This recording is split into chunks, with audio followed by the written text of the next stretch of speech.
Hi guys, it's Tamara coming back at you with another video. I want to talk a little bit today about delusions. I got an email on my website actually today, and the email was about delusions, and I said, oh my god, I was so unprepared for this, and I've been preparing to launch my YouTube channel now for about 10 months, 10 months, almost a year. And the last thing that was on my mind was the topic of delusions. And I'm surprised even in myself because I've worked with this for a long time. As a matter of fact, I've worked with delusions mainly with adolescents and some older adults. I've never worked with delusions when it came to children and teens. Children and younger teens, I should say. It's very rare that children and younger teens would have any delusional characteristics. So I'm going to use this time to talk to you about delusions.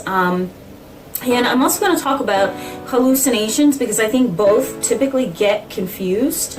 But first, I want to give you just a little bit of background on me. So I've been in the field now for 10 years. I've worked with a variety of populations in a variety of modalities or in a variety of places of mental health work, I should say.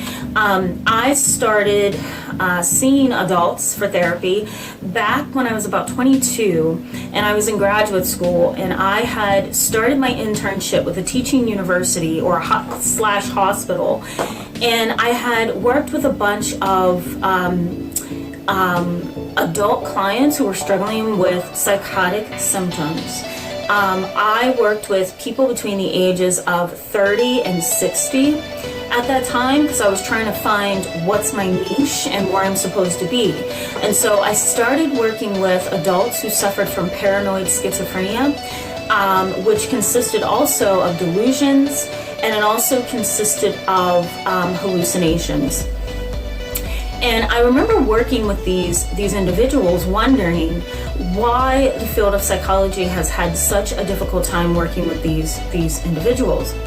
And I had a very good psychiatrist that I was learning under, and he would hold long conversations with me during our supervision because he would go over my paperwork and my caseload and all of that. And I remember him telling me that the only cure that we have for individuals who are suffering from delusions and hallucinations is medication. And the medication doesn't necessarily target the delusions, it doesn't necessarily target the hallucinations. Rather, it works on the emotional system, so whatever causes the individual to be depressed.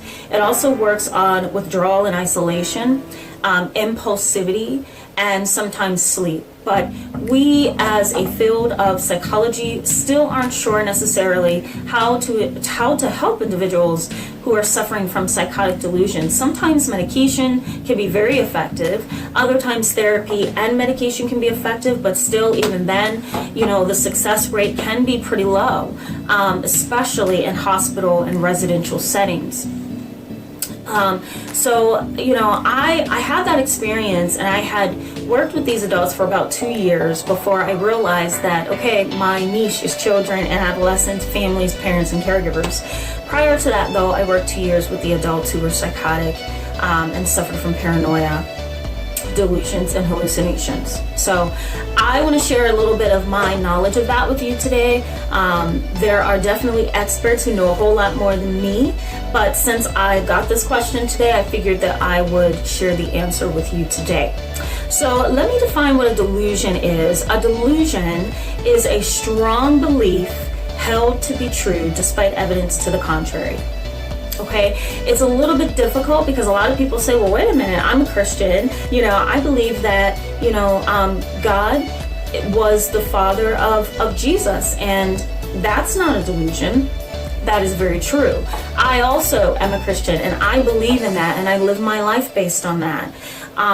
However, I am not delusional. So it's a little bit hard sometimes for people to understand, well, wait a minute, it's a strong belief held to be true. Well, I have plenty of those. The difference between a delusion and a strong belief, like Christianity or faith or religion, is that the delusion is so strong, it's so held to be true that the person has convictions about it. The person is emotionally attached to the delusion. It's a thought based on, or a belief based on a reality that really doesn't exist. It is not a religious belief. It is not faith. It is an unstable pattern of belief based on an incorrect perspective or perception about reality. That's the best way that I can explain it to you. I also explain delusions to my clients as, it causes emotional disturbance, not to the person who's delusional, but to the people around that person. So it's going to be very hard for people around that delusional person to get them to see that this is not real, right? The FBI is not chasing you. No one is planting worms in your food. No one is taking your medication from the pharmacy and trying to drug you up or kill you. It's very hard to move a person who is firmly connected to their delusion. It's hard to move them off of it.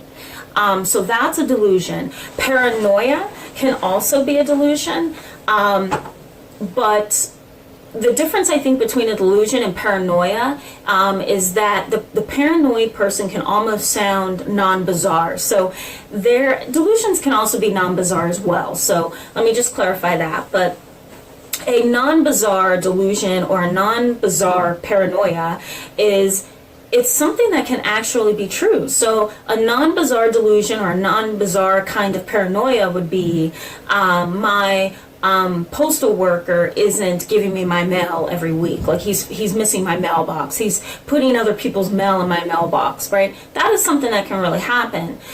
So that's non-bizarre. But a person who has a bizarre delusion or bizarre like paranoia might say something like, there's a camera up there in the ceiling and it's watching me, or my drink here, there's some cameras in here somewhere that's watching me, right? That's a bizarre delusion and a bizarre kind of paranoia. I'm also going to post an article on my website, anchoredinKnowledge.com, which I explain this a little bit more clear for you in the article. So no worries, you can always go to my website, anchoredinKnowledge.com, type in delusions, and up will come the articles that I've written in the past about delusions and paranoia. So let me also just mention really briefly, I don't want to make this video too long for you, but I do want to give you correct information. Let me mention hallucinations as well. Hallucinations are sensory experiences that are perceived to be happening, but they're not happening. An example of that would be smelling something burning and nothing is cooking at all, right? Or seeing a cow over there, or seeing 5 people mumbling at you over there, right? That's a visual hallucination. Then we also have auditory hallucinations, so hearing things that are not there, or hearing things that are not really being said or happening. We also have tactile hallucinations, so feeling like things are crawling on your body, feeling like something's crawling in your hair, feeling like whatever you're standing on, it's rock, so it's really hard and uncomfortable. So that's a tactile hallucination. There's also hallucinations when it comes to taste. So you might taste something that's not really there. You might get somebody to say, and my Sheets drink, I'm a Sheets fan, but you might get somebody say, you know what, in this drink, there's poison in here, because every time I sip this, I taste poison and I'm not drinking this. I've actually been in a hospital setting with an adult who's very delusional and would have hallucinations. And every time she would eat something, she would say that it had poison in it. And I remember one time the staff member picked up her drink and sipped on it and said, there's nothing in here, and eat it. And she slapped it out of his hand and said, you're not going to tell me what to do. And as a matter of fact, you're the one who tainted my drink, and I'm going to be reporting you. And it turned into this big thing. And, this poor woman was held hostage to not only her delusional beliefs, but her paranoia and her hallucinations as well. It's a very scary diagnosis if treatment is not effective. And the person who has it can retreat into a very severe place if medication is not helping, if the person's not adhering to their medication schedule. It could really be difficult. So I will be coming at you pretty soon with another video about how to deal with someone who is delusional or has paranoid beliefs or is struggling with hallucinations. Again, I'm not an expert on this topic. I am a trauma therapist. I'm a general therapist. I work with kids, families, parents, caregivers, and other individuals struggling with grief, transitions, and trauma.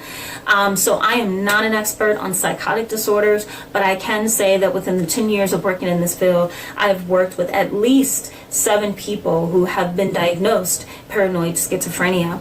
So I can give you a little bit of my experience and some of the knowledge that I've gained about it. But again, I am not an expert, so I encourage you to look up this information yourself, educate yourself to it. If you know somebody who's struggling with delusions, hallucinations, or paranoia, I encourage you to educate yourself because you're going to need it. So, this is a very complicated disorder, so you want to be able to have the knowledge that you need.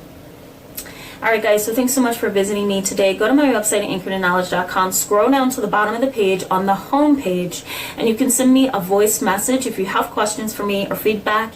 You can also go to my blog at blogs.psychcentral.com/caregivers, and on there you will find a bunch of articles on paranoid schizophrenia, hallucinations, delusions, and pathological lying. So I look forward to talking to you guys really soon and doing another video. Stay tuned because my next video is on its way. I'm going to be talking about autism spectrum disorders and ADHD, which I think is going to be very helpful for families. So I will see you guys really soon, and as always, I wish you well. Bye guys.